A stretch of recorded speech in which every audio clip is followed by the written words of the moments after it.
What's up, summoners, and welcome back to another RiftGuides WildRift video. Today we're going to take a look at what is too broken and shouldn't be left open. But before we do this, let's talk about our question of the day. What do you want to see nerfed ASAP? Let me know in the comments below. For the first champion, we have a typical criminal in the form of Gwen. This lovely scissor lady is capable of chopping you down in an instant, and there's not much you can do about this. Being a tank doesn't matter to her, being a bruiser doesn't matter to her, and surely being an AD carry or anything squishy surely doesn't matter to her. This champion only needs some time to scale, and once she has scaled, you're done. You will just lose. And if that wasn't bad enough already, there's also a champion called Yumi. And if the Yumster jumps onto the lovely scissor lady, you are in for the worst treatment of your lifetime. Getting tagged by any spell of hers will just immediately send you back to the fountain, and you just disappear. And for a laning phase, it's not even that bad nowadays. You have bone plating, and if you start with your first ability, you have plenty of damage to deal with people nowadays. It's really not the worst. And for laning, all you have to do is rush Riftmaker, and then you'll have enough damage and sustain at the same time to just chop them apart. It's a lovely champion which surely doesn't need nerfs. Well, she should be nerfed, or at least AP champion should be nerfed, but I'm telling that the same thing over and over again, but nothing will change. And as I've mentioned in previous videos, a champion that is flexible into multiple roles always holds more value in the drafting scenario or just generally in solo queue, and obviously in competitive. But for solo queue, it makes it very difficult for the enemy to guess where you're going to, so them picking a direct counter or a champion that's very good into you gets more troublesome because you might be in the mid lane, you might end up being a Baron laner, you might even be a jungler. They will not really have the idea unless your team locks in other champions, which makes it very clear. But regardless of this, if you for example play the jungle role, there basically nothing matters, because people usually pilot their champions to such a level that you'll always get away with pretty much anything in the jungle. So even if Gwen's jungle clear isn't the best in the game, she'll still be completely fine and able to clear the jungle and have enough time to scale to take over the game. It's very consistent, it's very powerful, and with the power of Amaranth, you will win most of your games because it's simply too unbalanced. And you're at your own risk if you leave this champion open. The next champion on this list is going to be Corki. Corki is one of those demon champions that are so unbelievably powerful that you just should ban them in all honesty. This champion is way too annoying in what it does, is way too powerful during the laning phase in the sense of he just basically doesn't lose lane to anyone, but he's able to go even with them, which is a big victory for him. Because if a Corki is allowed to scale, you're in for a really bad treatment. He'll gun you down from super high range and be super non-interactive, and if you get too close, he'll just two-tap you. It's a lovely champion. And there's something that Nstep has teased in his stream, like recently, with the release of Urgot. Urgot as a champion obviously doesn't have many items that are in the game that are very good for him, like for example Steric's Gauge. They said, or he said something along those lines, that they want to make Steric's Gauge an item which is accessible for ranged characters. Now, if you think about this, and tank builds on AD carries already, like such as Corki and Vayne, you will see that Corki is going to be a big problem. He will have infinite amounts of tankiness and magic damage at the same time on an AoE scale. Do you understand the repercussions of this? He will just gun your entire team down while being unable to be touched. That is just a glorious champion, and I honestly don't want to see this champion in my game.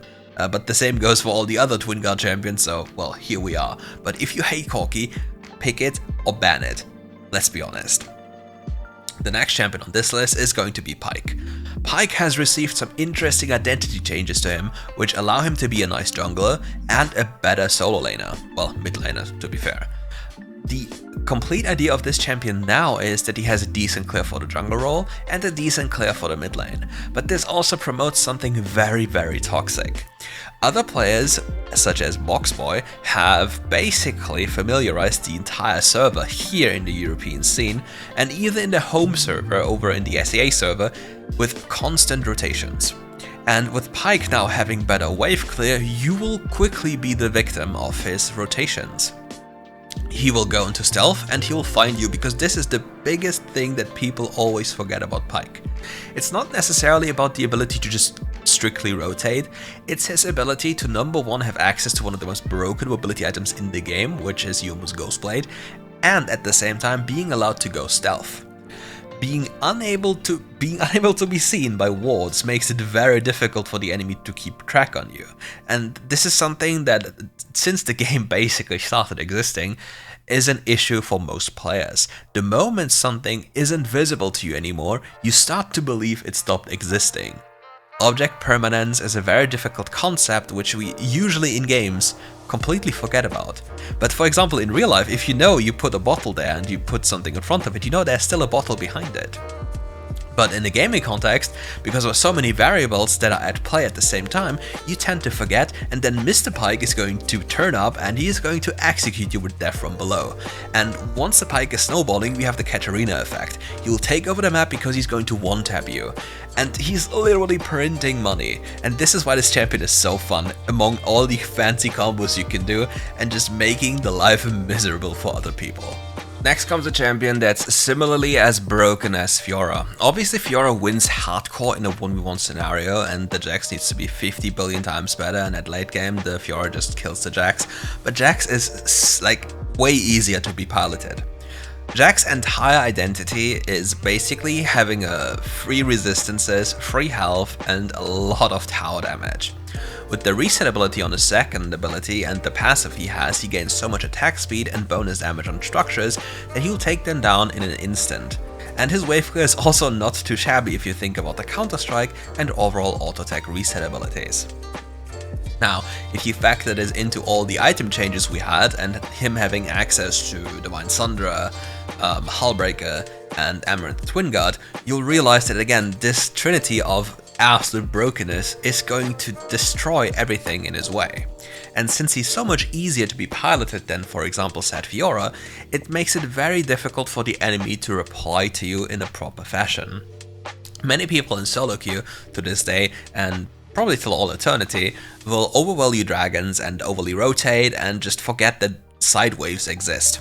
And this is something that every Jax player is banking on and is consistently working in ranked. And it shouldn't work in ranked, but at least not to that manner, but it does. And that is even a Challenger, Grandmaster, Immortal or Legend rank. It doesn't really matter because people still don't really pay attention to waves, nor do they really understand how those waves work. So just as a quick rundown, the moment we hit mid-game, you always want to make sure that you have side waves that are slow pushing into the enemy towers. So you have more minions on your side pushing upwards to the enemy tower. You have to always factor in that there's another wave coming from the enemy side, and then as you have more minions as it slowly pushes towards the enemy side, you can join in for fights if you truly want to. That way the enemy is losing the wave on the side plus the tower, because then we have multiple cannons in each wave, and those will take down towers really fast. If you haven't seen it, cannons end games on their own. It's really crazy and people still don't do anything about it. And with Jax, you can actually choose. You're quite a decent teamfighter in the sense that you are very tanky even without the Hullbreaker bonus thanks to your ultimate ability. You also have CC in the form of your third ability and also tankiness against not only auto attacks because you avoid them all, but also spells and all other AoE abilities, which are reduced by your third ability's duration time. It's very interesting how that one works and why you're so tanky.